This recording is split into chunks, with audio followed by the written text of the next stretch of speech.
When it comes to the issue of good governance and bad governance, we all play a role.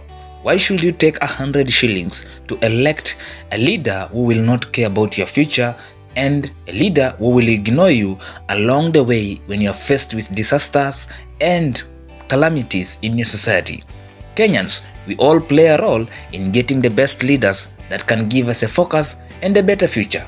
100 shillings that you're paid today to place somebody in office, it might cost you in the future. Check on this.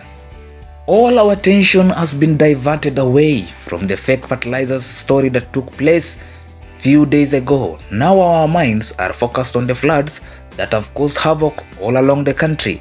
But the fact remains that we have to farm after this rain. And the point remains here, we were supplied with the fake fertilizers in different parts of the country. Now, what makes us to think of this is that the farmer will still suffer when we have leaders who don't care because he paid you 100 shillings, because he gave you something to place him where he is today.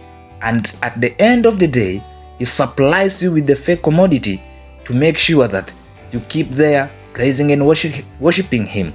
This is the leadership that we want, or this is what you were bribed for. Ambayo nimenunua siku ya leo kutoka kwa ofisi ya Likuyani sub-county, na nimekuja nikafungua baada ya kupata ujumbe kutoka kwa mtandao ya kwamba kule Kakamega kwenyewe watu wanalalamika wameuziwa hii mbolea na kumbe ni mawe matupu, na nimelipa shilingi 11,500. Nimefungua baada ya kudhibitisha ni ile tu mawe ambayo kila mtu ameuziwa. Every administration has its own challenges. Now, from the fertilizer saga, we find ourselves into the doctor's strike. Then before time, we also hit by the floods in different parts of the country. But it depends with how prepared we are to handle the situation and more challenges that are ahead of us. It depends with the people you have picked to handle the situation and also to enlighten and make sure that the public that you are governing are okay. This is Jomo Kenyatta International Airport in Kenya. The rain has flooded inside the airport and all the staffs are distracted and the travelers also are affected. And the challenge here is now, if you're traveling, your luggage might find itself inside the water. And this is a problem that Kenyans have questioned the transport minister on social media in different angles, that what has he done to solve this?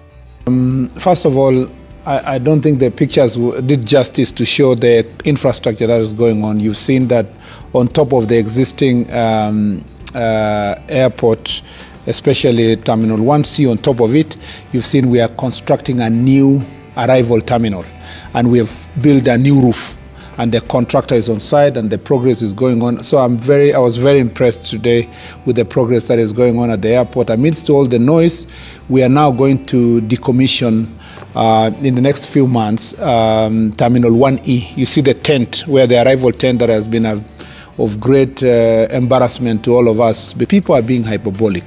This was just a small section where water came in for about 20 to 30 minutes and it was sorted, because as the construction is going on top, and that's massive work, some of the infrastructure is, because it's old, it gets affected, the pipes and so forth. So one pipe got affected and that's why it leaked. And we cannot say outright it will not happen. But what is the difference between then and now is that the maintenance policy of the airport, which we put in place, is now working with emergency staff stationed within the airport being able to clear the drainage. The two ministers that you have seen there, they are all faced with different challenges. The other one is faced with the fertilizer saga, and the other one is also facing different allegations in terms of fixing the airport. And the rain has destroyed several roads in Kenya. Kenyans are seated and waiting to see what action is he going to do to fix the roads that have been affected by the floods. Despite fixing a small problem that he calls in the airport as a small, As it is, Kenyans are still waiting to see if it rains again. What is going to happen? Is airport still going to flood, or is it going again to distract the travelers who are going outside the country?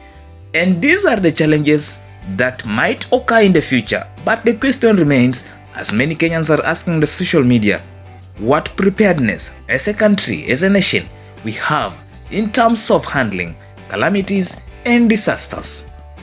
As this conversation goes on, Kenyans are asking if President Ruto picked the professionals to be the CS, or he rewarded his friends to handle some of these dockets. It's not the question that we need to impile unto him, but their works and their actions will judge them along the way. Or is this what John Mbadi predicted? We are approving a cabinet that I think the mindset of the appointing authority was not on service delivery. This is not a cabinet that is going to bring economic revolution in this country. This is not a cabinet that is going to have Kenya take off from a middle-income economy. This is a cabinet that lacks competence, integrity in many aspects. So what was informing the appointment of these members to the cabinet? If you can have Aisha Juma tasked with the responsibility of reforming our civil service, which has challenges, I fear that is not something that is going to work. This is a cabinet that was informed by political expediency. The president has actually appointed 2027 campaign managers, regional campaign managers.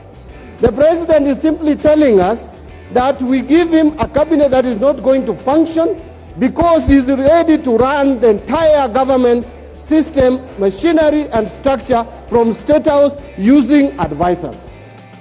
Na wale wanatugula ni wetu tena. Sio gina weta, gina Orengo, tunawajua nyinyi. Murgumin Jerarge nilisoma na baba yako 1954. Nyinyi siku zinahesabika. Kunyongwa eri kukufa kuliko kuishi Kenya. Mnasikia? Eri kukufa kuliko kuishi Kenya. Eri kipo kabisa. Watoto wanaenda cheza na sisi namna gani? Weta na Orengo na Moi, nyinyi ni senior. Inja wesi endeshwa namna hii hata nyumba yako. After all the challenges that we have gone through, now you can agree with me or disagree with me that no politician should buy your vote by giving you 100 shillings so that you can place him or her into the office. Make sure that you are much more worthy than that politician who wants to use you for personal gain. And this brings us into the end of this conversation. And also make sure that you share, like and subscribe to our channel. This is Diaspora Stories from different parts of the country.